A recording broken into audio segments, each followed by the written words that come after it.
2007年，香港半山一個女人跪喺地上，面前擺滿香燭符紙，佢閉住眼，雙手合十，口中念念有詞。呢個女人唔係普通阿婆，佢叫龔如心，人稱小甜甜，亞洲女首富，成個華懋帝國揸喺佢手上，身家過千億。佢試過同家翁打足8年官司，連香港最頂尖嘅律師團隊都贏唔到佢。但係呢一刻，佢好似細路咁聽話，因為企喺佢面前嗰個男人話呢個風水洞挖通咗，你就會行大運。佢信咗，呢一信就信走咗32億。大家好，歡迎收睇港式爆料王。你以為被呃嘅人一定係蠢人？今日我要同你講嘅呢5個故事會徹底打破你嘅認知。一個國際影后為愛情掏出過千萬，一個港姐冠軍連對方個名都係假嘅，全香港公認最叻嘅男人4000萬變廢紙，一個國際名模由名牌加薪變到借錢度日，佢哋加埋咧被騙超過40億港紙。越有錢越聰明嘅人，點解越容易中招？睇落去你就會揾到答案。1993年，一架由香港飛往歐洲嘅航班上面，頭等艙入邊好安靜。張曼玉攞住本雜誌，有一沓冇一沓咁翻。嗰陣佢剛拍完《新龍門客棧》，事業如日中天，成個亞洲影壇都知佢個名。但係感情上面，佢一直係孤獨嘅。就喺呢個時候，隔離位坐咗個男人，西裝筆挺，談吐得體，一開口就講緊地產投資嘅嘢，言語之間透住一種從容不迫嘅自信。佢叫宋學琪，做地產生意，兩個人喺萬尺高空上面傾咗幾個鐘頭，由電影傾到生活，由生活傾到理想。落機之後互相交換咗電話，呢次偶遇後來令張曼玉蝕咗過千萬，但係嗰陣佢乜都唔知，佢只係覺得終於遇到一個唔係因為佢係明星先接近佢嘅人，兩個人好快就拍咗拖。嗰段日子，張曼玉拍戲嘅時候成日笑，身邊嘅工作人員都話以前嘅 Maggie 好專業但好冷，呢排成個人都發晒光。朋友恭喜佢終於揾到好歸宿，佢自己都信，以為呢個男人呢就係佢可以託付嘅人啦。但係好少人知道呢段佢以為係幸福嘅感情，最後會令佢輸到乜都冇。過咗一段時間，宋學琪嘅地產項目開始出事，先係一個樓盤嘅資金鏈斷咗，然後第二個項目又周轉唔到。宋學琪夜晚成日坐喺度唔出聲，煙一支接一支咁食。有一晚佢終於開口，Maggie 咧，我呢頭嘅項目咧需要一筆錢周轉，我知好難開口，但係你信我，捱過呢關就冇事。張曼玉望住佢，冇問幾多，冇問幾時還，冇問有乜保障。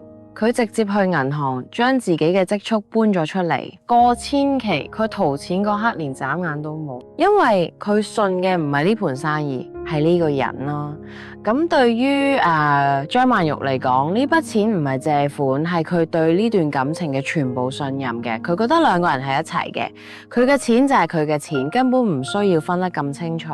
但現實係殘酷嘅，錢投落去之後，生意冇起死回生，反而越嚟越差。個盤徹底爛尾，過千萬資金好似倒咗落海咁，連個水花都冇。張曼玉咧就以為咧至少仲有呢個人陪佢一齊捱嘅，佢錯咗啦。即係宋學琪咧冇幾耐就同佢提出分手喎。分手之後咧，轉頭咧就同另一位富家千金走埋一齊。你試下想像下，一個國際影后將自己嘅積蓄、感情、信任全部交俾一個人，結果嗰個人攞完錢轉頭就走，仲要唔係一個人走，係帶住另一個女人走。錢冇咗可以再賺，但係嗰種被你最信任嘅人出賣嘅感覺係賺唔返嘅。據講，張曼玉之後好長一段時間都冇再公開拍拖，佢將自己收埋，唔再輕易信任任何人。呢一個飛機上面嘅偶遇，冇帶俾佢愛情，只係教咗佢一課。有時候你以為自己投資緊愛情，其實你只係做緊一筆蝕到入骨嘅生意。愛情入邊最貴嘅從來都唔係錢，係你攤開晒所有防備之後，先發現對方由頭到尾都冇認真過。張曼玉至少知道宋學麒係邊個，知道佢個名係真嘅，知道自己嘅錢去咗邊。但下一位，佢連對方叫乜名都係假嘅，你能唔能夠想象？你用成副身家去愛一個人，到最後先發現呢個人根本唔存在。2008年年頭，香港半島酒店，陳法蓉着住一條黑色晚裝裙，挽住一個男人嘅手行入宴會廳。嗰個男人叫朱明，人稱糧油大王，傳聞身家逾10億，出入開勞斯萊斯，食飯一定去米芝蓮，買嘢唔睇價錢。嗰晚成個宴會廳嘅人都喺度望住佢哋。咁有人呢同陳法蓉講啦：法蓉，你呢次真係揾到啦！佢笑得好甜，嗰種笑容呢係一個女人以為終於揾到幸福嘅笑容。佢等咗好耐，由1989年攞到港姐冠軍開始，佢喺娛樂圈打拼咗接近20年，拍過無數部戲，但係感情路一直唔順，身邊嘅朋友一個一個結婚生仔，得佢仲係一個人。終於朱明出現咗，呢個男人排場夠大，出手夠闊綽，最重要係佢對陳法蓉好好，好到身邊所有人都覺得呢次係真嘅。傳媒甚至開始報道婚訊，話佢哋就快結婚。陳法蓉自己都信咗，佢將積蓄交俾朱明打理，因為佢覺得兩個人遲早都係一家人，錢放喺邊個度都一樣。呢一放就放咗成2.8億港紙，但係呢個仲唔係最可怕嘅部分啊！最可怕嘅係2008年9月，全球金融海嘯爆發，雷曼兄弟倒閉嗰日，全世界股市崩盤，香港街頭人心惶惶，恒生指數由32000跌到11000。朱明突然間消失咗，電話打唔通， WhatsApp 冇藍剔，佢住嘅酒店話佢已經退房，佢間公司嘅辦公室門口掛住鎖。陳法蓉由朝揾到晚，揾咗成個禮拜。佢一開始以為係金融海嘯搞到佢周轉唔到，走咗去處理緊急事務。佢仲幫佢解釋啦，佢可能太忙啦，過幾日就會返嚟啦。佢等咗1個禮拜、2個禮拜、1個月，朱明冇再出現過。然後呢，真相一層一層咁剝開，先係傳媒挖出嚟。朱明欠落一身債，數目大到連佢自己都還唔起。但係呢個仲係表面嘅嘢，真正嘅炸彈係朱明呢個人根本就唔存在。佢嘅真名叫陳俊，早喺1997年，佢已經破咗產，之後佢改名換姓，重新包裝自己，由一個破產佬變成糧油大王。名車係租嘅，排場係做出嚟嘅，成個身家10億嘅人設，由頭到尾都係一場精心設計嘅騙局。而且陳法蓉唔係佢第一個目標，呢個叫陳俊嘅男人專門物色女明星落手，佢熟悉上流社會嘅規矩，知道點樣喺飯局上面扮得似模似樣，知道點樣用排場嚟製造信任。佢唔係普通嘅感情騙子，佢係職業老千。陳法蓉嘅2.8億就係咁樣冇咗。外界都話佢係被愛沖昏頭腦，但其實呢單嘢同愛情冇乜關係，因為佢愛上嘅嗰個人由頭到尾都唔存在，個名係假嘅，個身份係假嘅，連嗰份溫柔體貼都係假嘅。你話佢蠢，佢唔蠢，佢只係太想揾到一個人，而騙子最叻嘅地方就係睇穿你最想要乜嘢，然後變成嗰樣嘢。陳法蓉想要嘅唔係10億身家嘅老公，係一個可以陪佢行落去嘅人。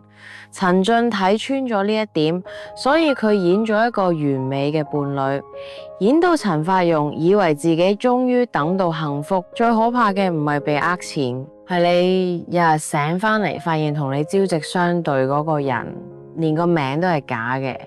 你回憶入邊所有嘅甜蜜全部都係一場表演。佢唔係失戀，佢係由頭到尾都冇擁有過。兩個女人，一個被愛情蒙蔽，一個連對方叫乜名都唔知。講到呢度，你可能會覺得被騙嘅都係女人，都係感情用事，男人點會咁容易中招？但係跟住落嚟呢一位係全香港公認最精明、最牙刷、自認最叻嘅男人，你估佢會唔會中招？唔止中招，佢仲係最大嗰條水魚。講起叻哥陳百祥，你第一時間會諗到乜？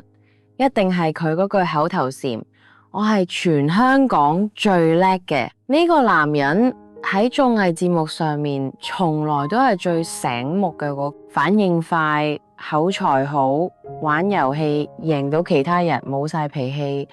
佢嘅招牌就係叻，唔止自己覺得叻，全香港觀眾都覺得佢叻。你同朋友打麻雀都可能會講一句：哇，你以為你係陳百祥啊？喺娛樂圈，佢係出咗名嘅精打細算，邊個想呃叻哥門都冇。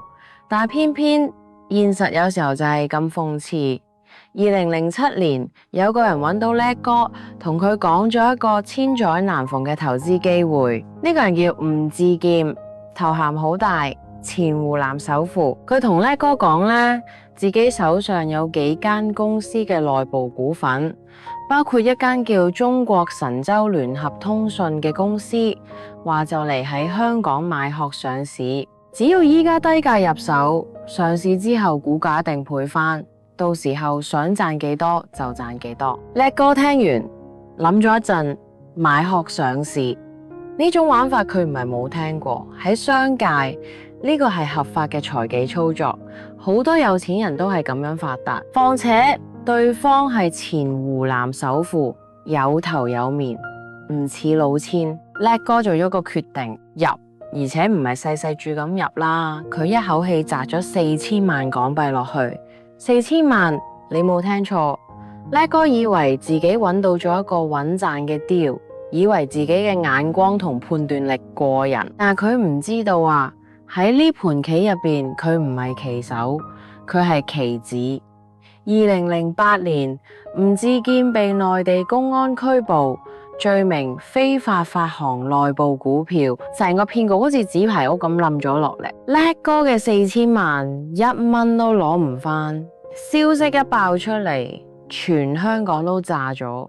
報紙標題寫住叻哥變水魚，網民喺討論區瘋狂留言，有人笑，有人串，咪成日話自己最叻。依家叻喺邊？綜藝節目嘅片段俾人翻出嚟，剪埋佢講我最叻嘅畫面，配埋蝕錢嘅新聞喺網上面瘋傳。嗰陣嘅叻哥冇出嚟講過一句嘢，但係更加諷刺嘅嘢仲喺後邊。咁係案件審訊嘅時候咧，庭上供詞咧揭露咗一個細節咧，叻哥唔止自己入咗局啦，佢仲做過介紹人啦。乜意思？即係佢信咗呢單嘢之後，仲拉埋身邊嘅朋友一齊投資，佢以為自己係幫朋友揾着數，結果朋友嘅錢都蝕埋，而叻哥就變成咗嗰個帶人落水嘅人。你試下想象下嗰種感覺，蝕自己嘅錢痛，但係知道身邊嘅朋友因為信任你，因為你介紹先入局，最後一齊蝕，嗰種內疚同自責比蝕錢更加難受。全香港都笑叻哥，但係冇人知佢嗰陣有幾內疚，因為蝕咗嘅唔止係佢嘅4000萬，仲有朋友對佢嘅信任。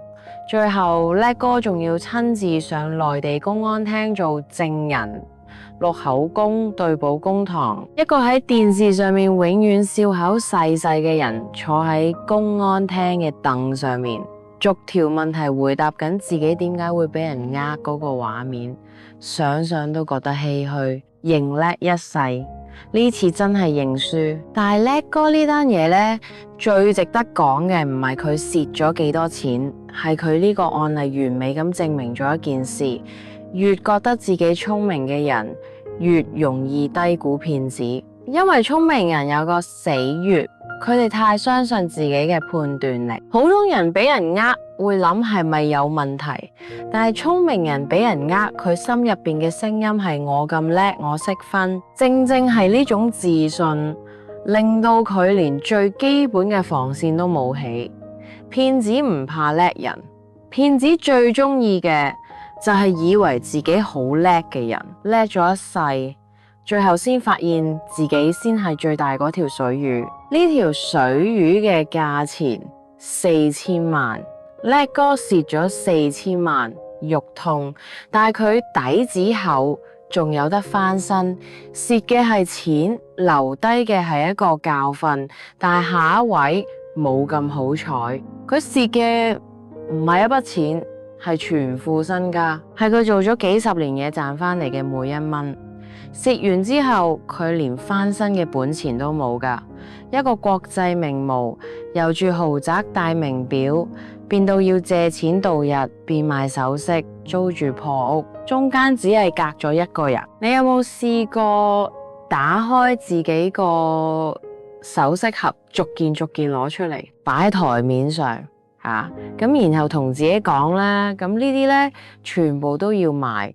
咁萬廣美試過呢，嗰日佢坐屋企唔係以前嗰間豪宅呢，係一間細到轉身都唔夠位嘅舊樓單位。台面上面擺住幾隻名錶、幾條金鏈、幾對耳環，呢啲嘢每一件咧都係佢喺 T 台上面啦，行咗無數次啦，喺鏡頭前面啦，企咗無數個鐘頭啊，一件一件買翻嚟嘅。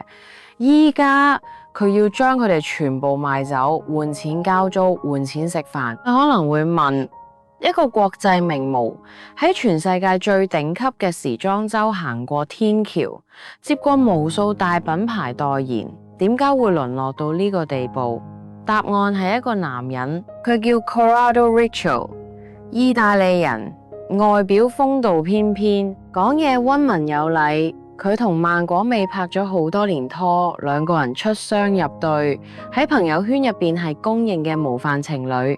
萬廣美極度信任呢個男人，信任到乜程度？佢將自己所有嘅財務都交俾 Corrado 打理，銀行戶口啊、投資組合啊、資產配置呢，全部交晒俾佢，因為佢覺得自己係做 model 出身，對理財唔在行啦。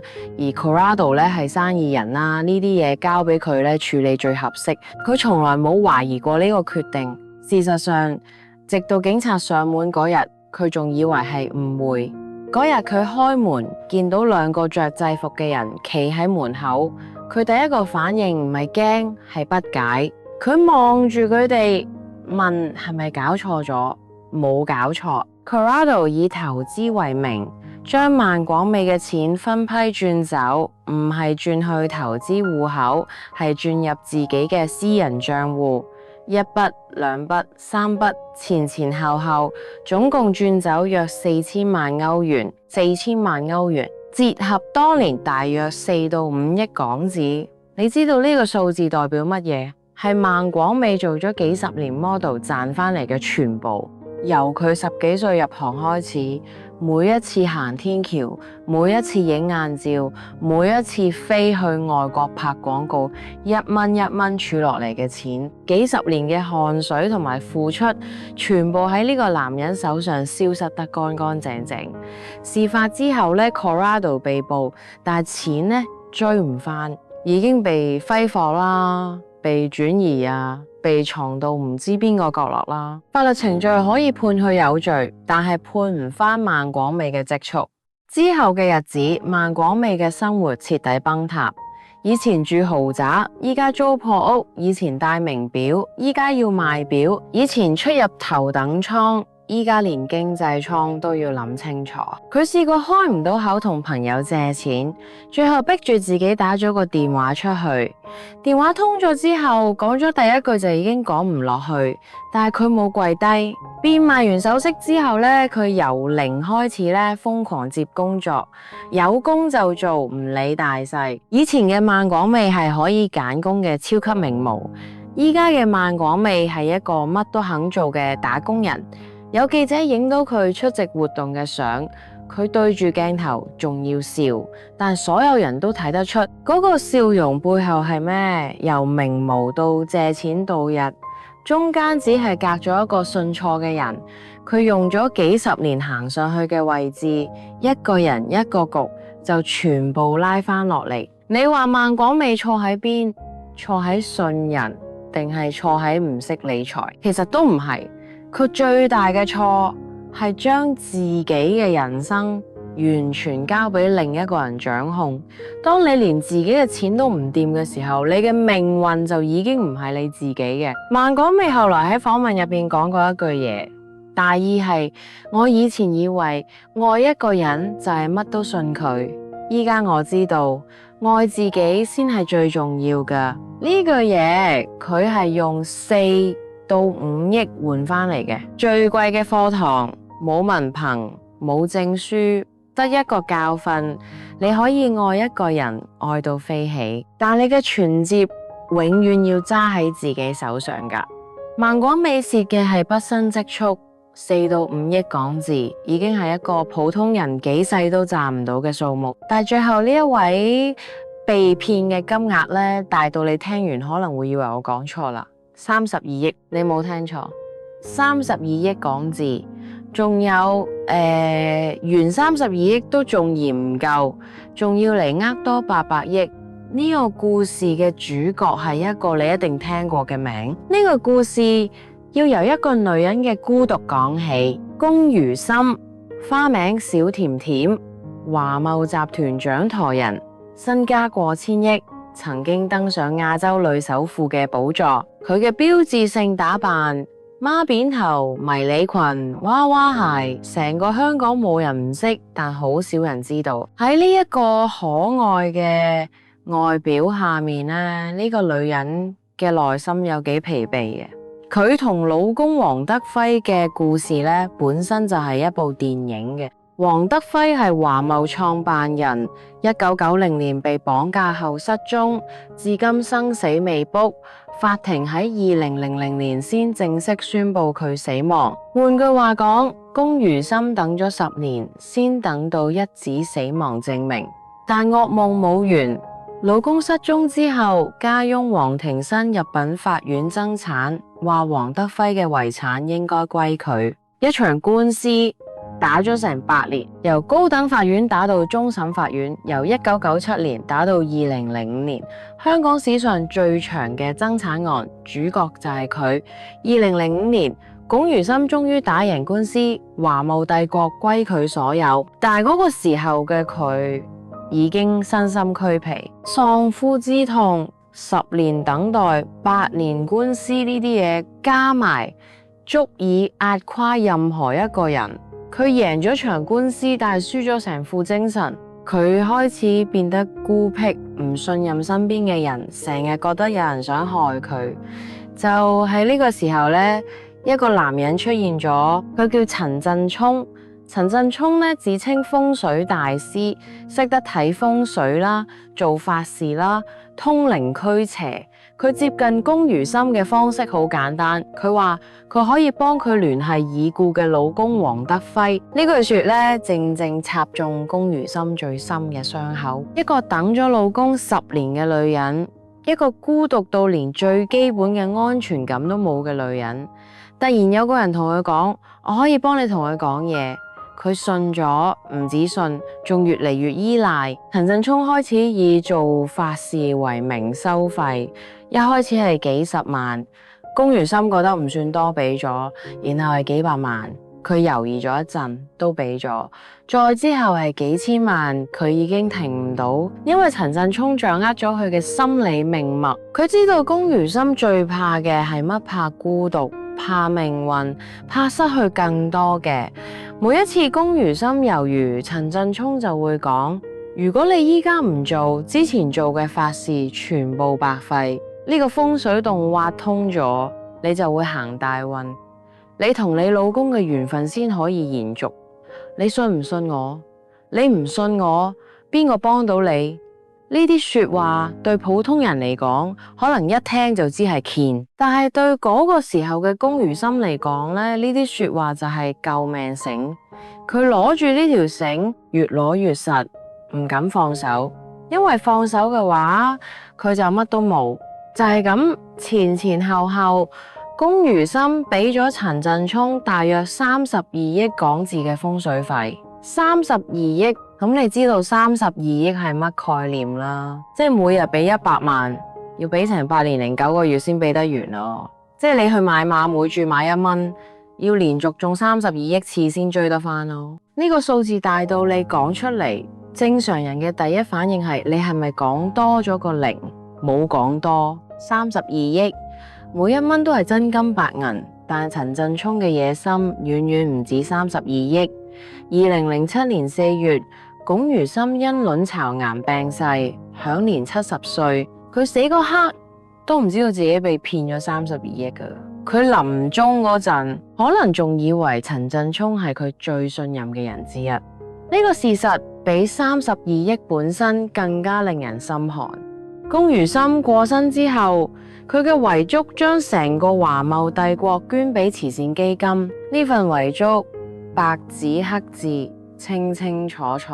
但係陳振聰咧，竟然攞出另一份遺囑㗎。呢份所謂嘅遺囑上面咧，寫住龔如心將全部遺產留俾陳振聰，估值幾多？超過800億港紙。有傳媒話，如果計埋所有資產，實際嘅價值可能超過1000億。一個風水佬喺呃完人32億之後，仲要偽造遺囑，企圖獨吞800億嘅帝國。呢個貪念已經唔係普通嘅貪，呢個係癲。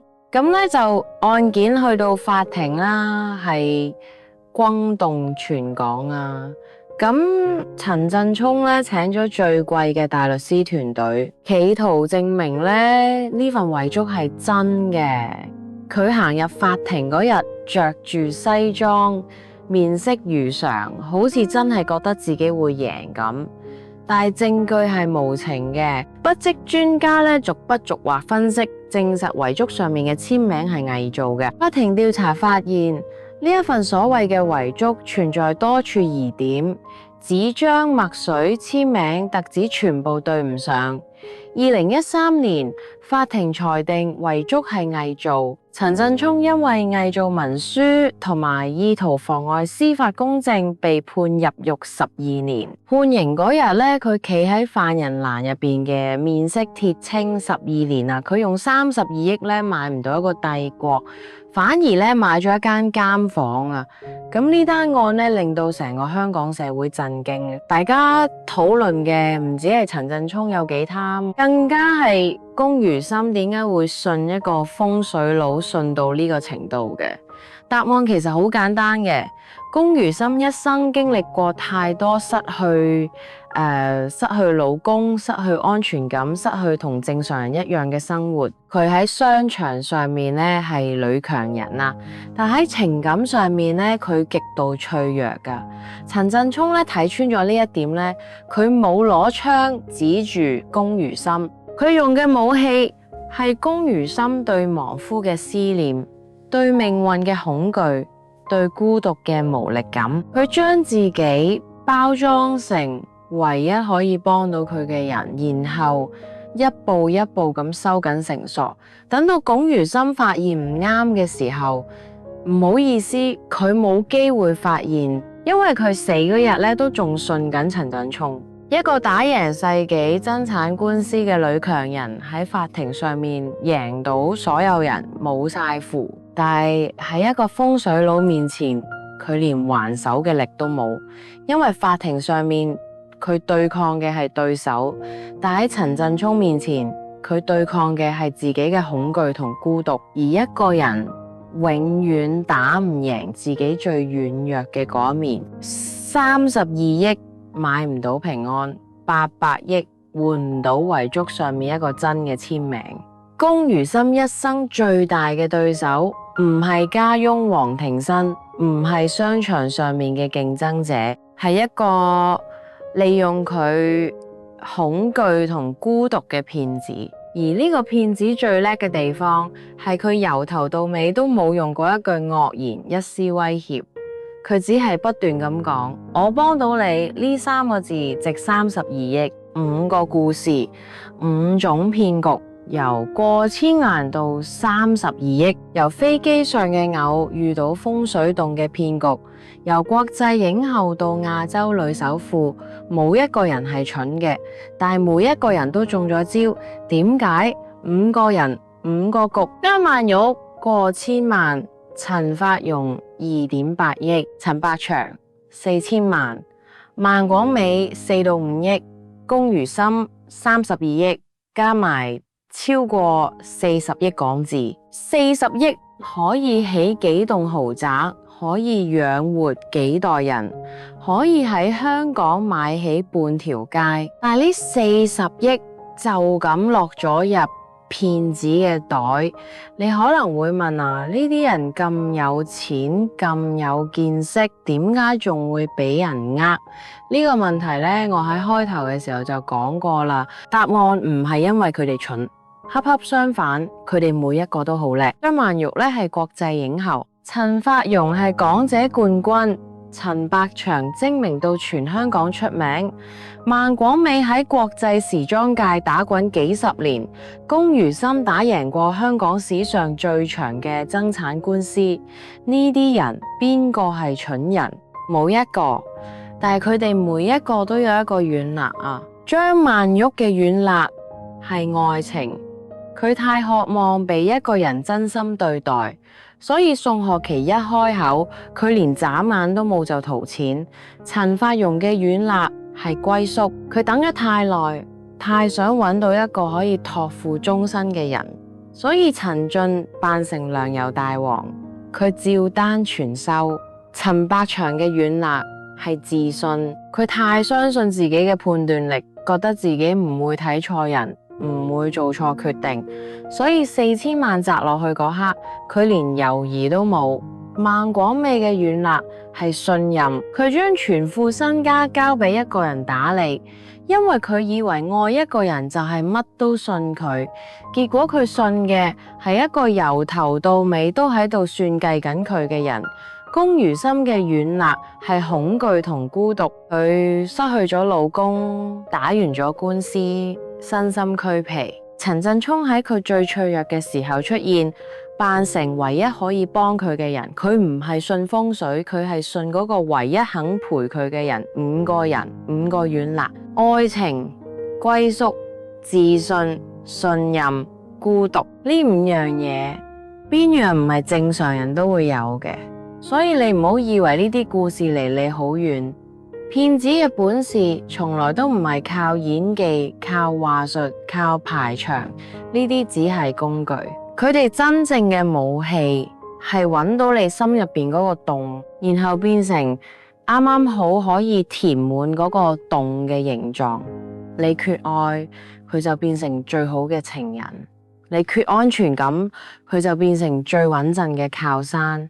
你想發達，佢就變成最賺錢嘅機會；你驚孤獨，佢就變成唯一明白你嘅人。老千最叻嘅唔係呃你嘅錢，係騙你相信佢。而你之所以信，因為佢俾咗你最缺嘅嘢，可能係愛情，可能係安全感，可能係發達夢，可能係心靈寄託。呢啲嘢全部都係真嘅需求，只不過滿足你嘅嗰個人係假嘅。所以下次當有個人出現喺你面前，完美到好似度身訂造咁啱你心意嘅時候，你要記住今日呢5個故事，跟住問自己一句：佢俾我嘅係真嘅幸福，定係我太想要幸福？呢條問題呢，值40億。今日嘅片就到呢度。如果你覺得呢條片有意思，記得訂閱我同埋撳個鐘仔。我哋下期見。